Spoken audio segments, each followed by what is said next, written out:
Hey everyone, it's Ryan here with my review slash reaction to AEW Revolution 2022, which took place last night. I didn't do a predictions video because I completely forgot that it was happening until late Sunday. But I'll basically go over the results and my predictions. But I'm going to quickly go over my predictions right now. I'll do it match by match, the simple way. So there was 12 matches on the show, 3 pre-show matches, and then 9 main show matches. I think the show as a whole was 5 hours long. So we'll start off we didn't watch the pre-show. Me and a couple of friends got together to watch it on a Zoom call. Legit Layla Hirsch defeated Chris Statlander by pinfall after 9 minutes and 50 seconds. I just keep scrolling back. I had Chris Statlander, so that's 1 down for me already. Doing very well. In the second match, Hook defeated QT Marshall by submission after 5 minutes. A very standard Hook match, I'm guessing. I had Hook for that one, so 1 point for me.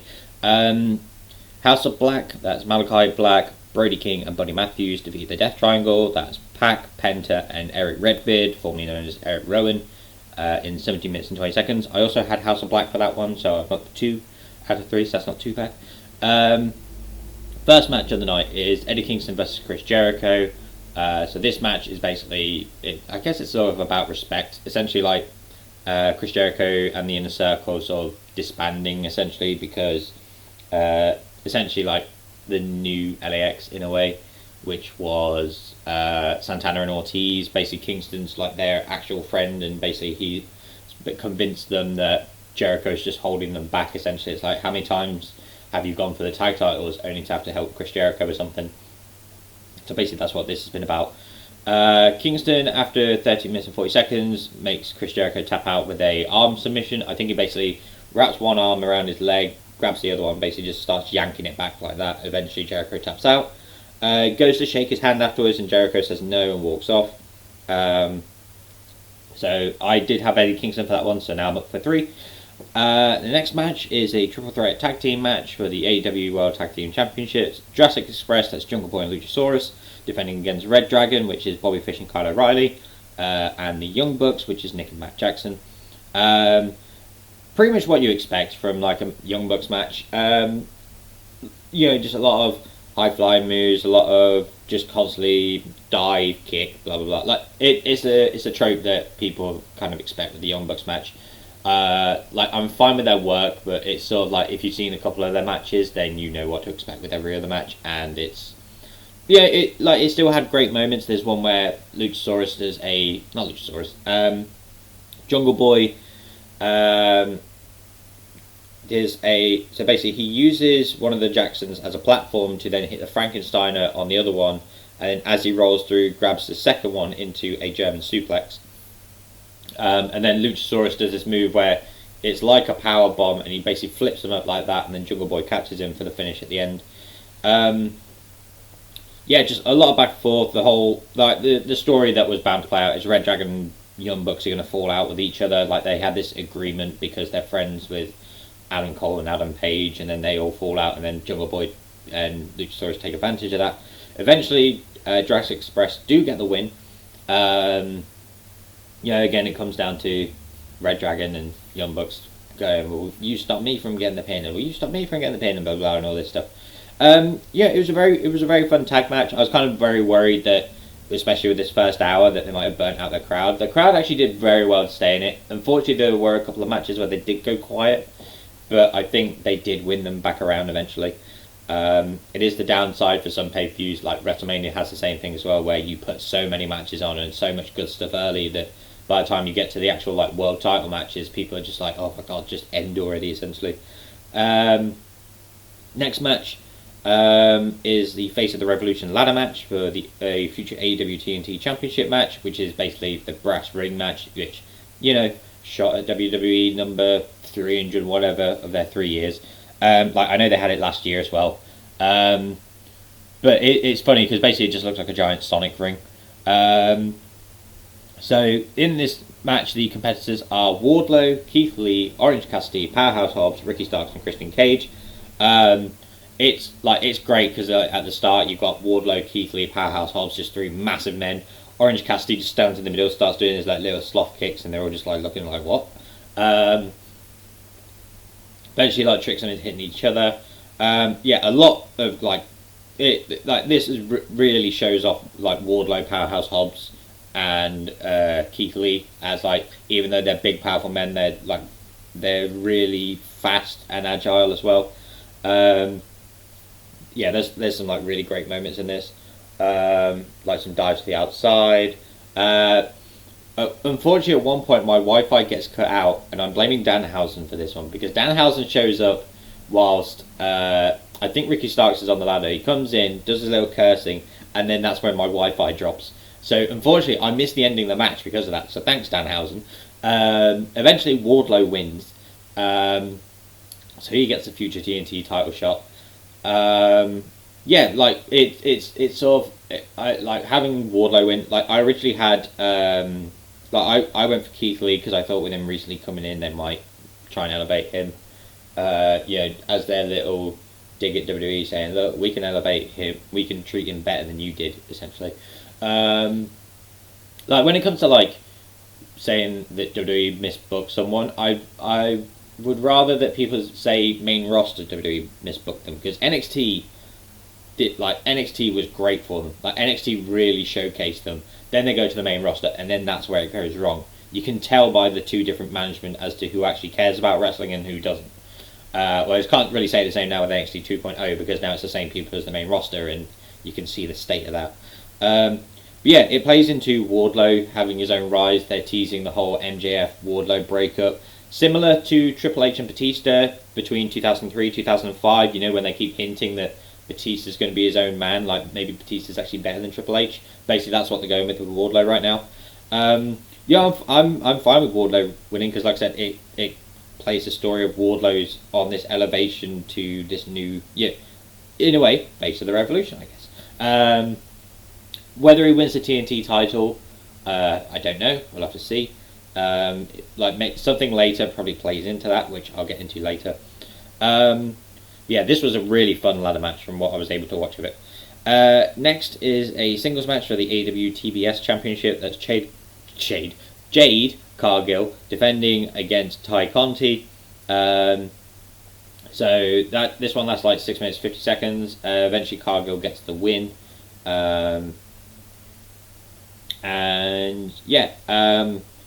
Jade comes out as Jade from Mortal Kombat, which is pretty cool. Jim Ross being Jim Ross goes, oh, she looks like a superhero. And then I think it's like Tony Schiavone Excalibur goes, oh, like a Mortal Kombat character. It's like, yeah, you kind of have to put JR in his place sometimes. It's fine. Like JR tried at least. It was a pretty good match. I can't remember if there's much interference. Like one of my annoying tropes that AEW has, and they do it a lot, especially in their main events and stuff, is there's a lot of interference in a lot of their matches. Jade Cargill Jade Cargill defends the title. I went in a mix of retains and defends as well. She retains her title, so she's now 29-0, I believe, which is very impressive. Next is the dog collar match. This one was 25 minutes 45 seconds. I think again at one point my Wi-Fi did cut out for a minute, but I managed to get it quickly back on, and it was like mid of the match, so I didn't really miss much. MJF, great troll work here. Starts playing Cult of Personality. Everyone starts singing with it. Immediately cuts it off. Starts playing MJF's music, and everyone just goes ah! And like it's so great because commentary is like, the absolute. He's like, what an asshole. And he goes, oh, he's a dick. Basically just stuff like that. It's so great. So he comes out, and then it starts playing like this completely different music. Not like the lights go out, but it goes really dark. There's smoke by the entrance. CM Punk comes out, and he's in basketball shorts, black jacket, and basically it's his Ring of Honor look, because one of the announcements that Tony Khan had recently was he has bought Ring of Honor. So they've got the whole Ring of Honor library, and then what a great way to have that, especially with something as hardcore as a dog collar match. CM Punk's in his really old like wrestling gear from like 17 years ago, and that was really cool. Obviously, like with the dog collar match, they basically have a chain and it's collared around their neck, so they can't really get anywhere. A lot of hanging spots, like MJF goes out the ring, Punk brings him back, and like basically he's just hanging him off the apron. This one gets bloody really quickly because that was one of the stories to it was MJF made CM Punk bleed, and it was very heavy when they did it on the Dynamite or the Rampage, whichever one it was. And it's pretty much the same here. Like Punk just immediately face full of red. I think MJF gets cut open a bit as well, but it's not as bad. Eventually, after a while, MJF calls for Wardlow. Wardlow eventually comes down, and he starts trying to find the diamond ring that MJF has. He's like looking in his pockets, like I can't find it. I don't know where it is. And basically, as he turns around, Punk hits him, and then Wardlow, like after that, goes, I've got it. It's here. And then Punk sat there looking at him, and then Wardlow just places it on the apron and walks away. And it's like it's teasing that Wardlow face turn. So then Punk grabs the ring, clocks MJF with it, and he wins. I did have Punk for that one. So far I've got 6 out of 8 because I had Jade Cargill to retain her title, and then I had Punk to win this one. Because I feel like, for whatever reason with MJF, it's like he wins a couple of them, and then when the really big one happens, he loses. But with this one, I don't mind because it makes sense. It teases Wardlow versus MJF, which I'm fine with. Where was I? Punk. Punk beat MJF at 25 minutes 45 seconds. So yeah, like really solid match. And then next match, Dr. Britt Baker DMD with Rebel and Jamie Hayter defeated Thunder Rosa by pinfall after 17 minutes 25 seconds. So this one, it was a good match. Very classic, like heel versus face stuff where the heel has allies on the side and they keep getting involved whilst the heel superstar distracts the referee. And like there's basically 2 occasions where Britt's down for a 3 count, but Rebel or Jamie's distracting the ref on the outside. And then at one point Thunder makes Britt tap out, but again, like the other one of the 2 is distracting the referee. And then Britt eventually gets the win for herself. So essentially she's escaped. She's escaped with the title this time. Like she was beaten twice by Thunder Rosa. Also with the Punk and MJF thing, MJF and Wardlow thing, they've announced that Sammy Guevara is defending the TNT title against Scorpio Sky, who funnily enough was the last Face of the Revolution winner. And basically this one's playing off like title versus streak, so I'm guessing like on Dark or something, Scorpio Sky's got a bit of a streak going. And then the following week, I think after that, whoever wins out of those 2, Wardlow's facing for the title. So I have a feeling Sammy's going to retain that one, and then maybe Wardlow would be on his way to win it, but then I feel like MJF is going to come out and cost him. So like that's how I think that one plays out. And then they've set up Layla Hirsch versus Thunder Rosa in a number 1 contenders match. I think maybe Thunder will win again, but it would be nice for Layla Hirsch to be given a go. Like she might have been given a go. I've not followed it too much, but I know Thunder Rosa's been against Britt Baker like 2 or 3 times now. So kind of like I know in a way Thunder Rosa does deserve another match. So I guess it'll be fine if it does happen. We'll see. Next match, Jon Moxley versus Bryan Danielson. Just a regular singles match. This one goes on for 21 minutes. I think luckily like the crowd started to pick up again with this one. After a while, like those 2 get very bloody as well. Moxley definitely. Well, Bryan Danielson not as much, to be honest. I don't think he actually does. I think the only blood he's got is just Moxley's blood on him. But there's a bit where he goes for like a submission or something. Moxley reverses it into like a odd looking pinfall, and then that's the end of the match. And it was very confusing. Now I thought it'd be like them teasing another like a rematch for Double or Nothing. They start brawling again straight afterwards. Security then comes out, and then the best part is William Regal just casually walking down the side of the ramp. Massive ovation for him. Comes in, grabs Moxley, grabs Brian, like Danielson is literally like, 2 of you, stop it right now. He's basically like the angry dad when the 2 brothers start fighting. Slaps Jon Moxley, and then Brian's like, hey look, yeah, he's with me, come here William, come give me a hug. He slaps him too. And he goes, right, you 2, shake hands. And then they do eventually. It's like, good, now let's go to the back. So basically Moxley and Bryan Danielson are going to tag team together, and hopefully Regal's their manager, which is going to be great. I look forward to that. Also, after the ladder match, Isaiah Swerve Scott is signed with AEW now. I think he's just Swerve Strickland. I think that's his name now. So that's going to be interesting. Again, it's another person added to the card, so I'm very worried about more people about where they get lost in the shuffle. Following match, Darby Allin, Sammy Guevara and Sting versus the AHFO. That's the Andrade Hardy family office, I think. I can't remember. But essentially it's Andrade, Matt Hardy and Isaiah Cassidy.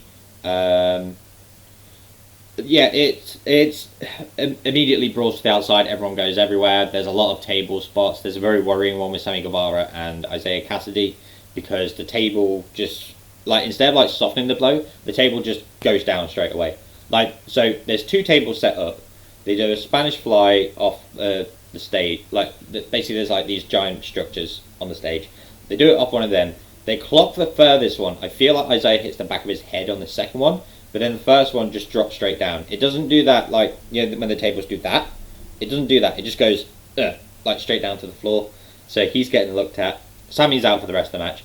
At one point they set up like 6... Oh, Butcher and the Blade get involved, so that's another interference that happens. Like I said, one of my annoying tropes with AEW is there's a lot of interferences in matches. Especially like multi-man matches as well. Like, there's already 6 people there, you don't need to add another 2. They set up a bunch of tables. Eventually, Sting does a crossbody onto Andrade through like the stack of like 6 tables, I think it is.